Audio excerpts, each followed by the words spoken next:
big part of Hinton's legacy lies beyond these examples of AI in the world.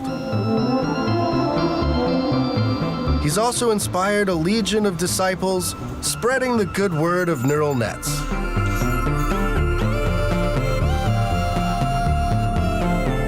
Yoshua Bengio is a professor at the University of Montreal. He's one of the researchers who glommed onto Hinton's ideas when it seemed to make little sense to do so. Over the years, he's formed a mind meld with Hinton, and together, they've come up with many of the key concepts behind modern AI. You guys worked on this stuff through the 80s, 90s, the 2000s, and then it just seemed like this totally went from computer science and research to we see it everywhere in our lives. Are even you surprised what's happened the last 5 years that it really is like sitting on all our phones? And the rate at which the progress and the industrial products have been coming out is totally something we didn't expect. Even now, it's hard to predict. Where are we going? Is it gonna slow down?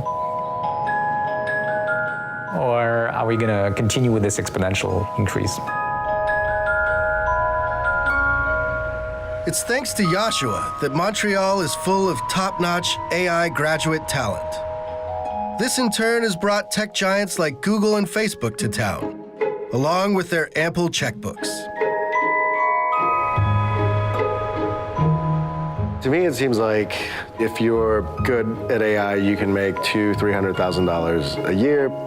It's crazy to see how much these guys get paid now. $1 million is something quite common as a salary.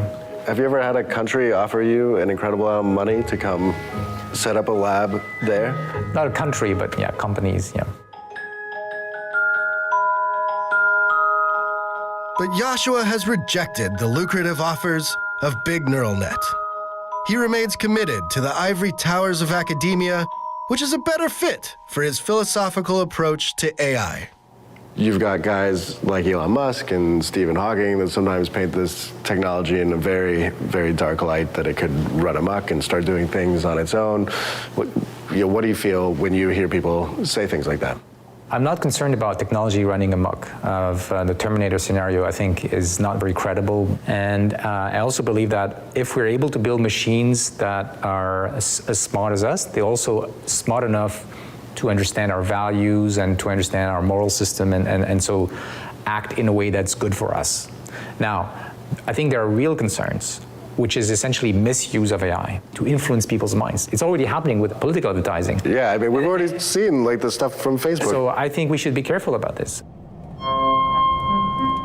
and try to regulate the use of AI in places where it's morally wrong, ethically wrong. I think we should just ban it and make it, illegal. It's comforting that Yoshua has these concerns. But hop down the road from the university, and reality, or what's left of it, becomes messier. This tiny room is the home to a startup called Lyrebird. It was founded by Yoshua's former students and has built an app that can clone your voice. Are you speaking about this new algorithm to copy voices? This is huge. It can make us say anything now, really anything. One of its founders is this guy, Mexican expat Jose. He taught me the art of the clone. So you will need to record yourself for a few minutes of audio. Thousands of letters danced across the amateur author's screen.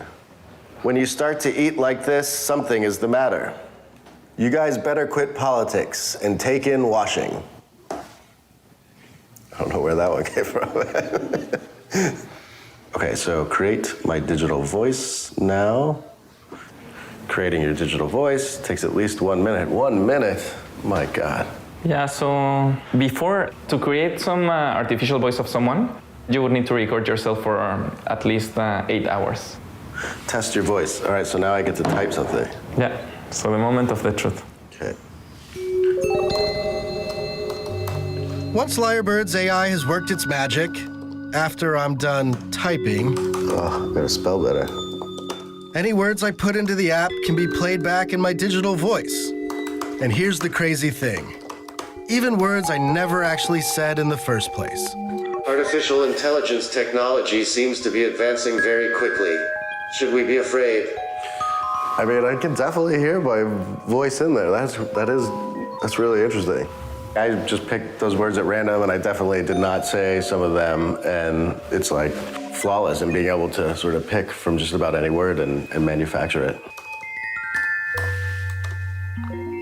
Hello World is the best show I have ever seen.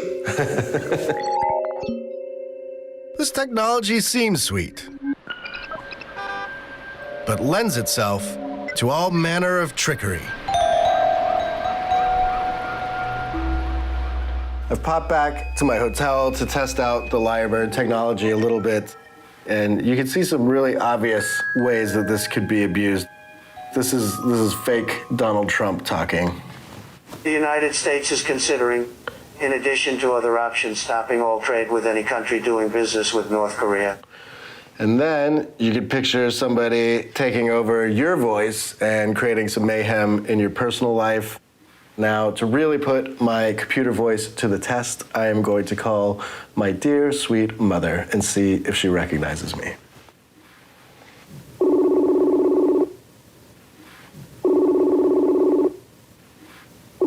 Hey, Mom. Hi. What are you guys up to today?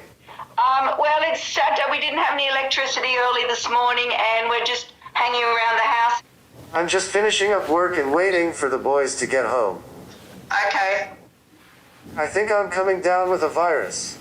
Oh, well, you feel bad, hey? I was messing around with you. You were talking to a computer. I felt like I was talking to you. It's amazing. Is that scary or good? It could be scary if it was something really important. It's you now, isn't it, Ash? I don't know.